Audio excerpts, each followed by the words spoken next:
do nivel estratigráfico que contén unha densidade inusitada de material, ademais que amosa un estado de conservación increíble e que, por desgracia, este é o que menos coñecemos porque é o que menos hemos excavado en extensión e que se atopa, xa aí está parcialmente excavado, que se atopa aquí arriba. Vide, pasade por aquí.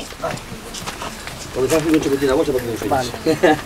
Aquí xa retiramos unha primeira tanda de pezas, nesa, o sea, todo o que está en bolsa é algún tipo de ferramenta lítica, algún tipo de instrumento. Pero ahora mesmo xa, daquel tramo dali, xa habíamos recuperado antes destas 62 pezas. O sea, toda esta zona estaba completamente chea de material. E entre elas, destaca, por iso que eu ao lado desta xente non sei facer nada, destaca este bifaz que é auténticamente primoroso. O vedes? O que vos decía eu. Teñen forma de amendua, teñen os fíos perfectamente regulares por todo o perímetro, e un exemplar característico, bueno, é dos mellores que coñezo para xacemento ata o momento, non?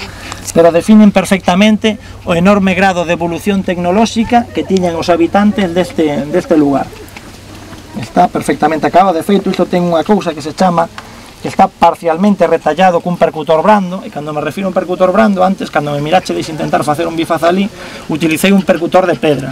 Neste caso, aparte de empregar un percutor de pedra, empregaban un percutor de un material orgánico que se chama de baixa densidade. Ben sesa un oso dun animal destes grandes, ou ben sesa algún tipo de madeira.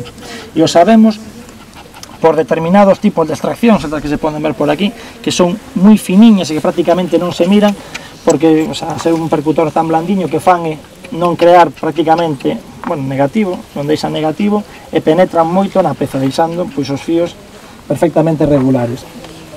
Eduardo, eu pediría que nos botáramos para atrás, e nos atrás non vemos nada. Sí, vamos, sí. Espera, que vou la encima aquí afuera.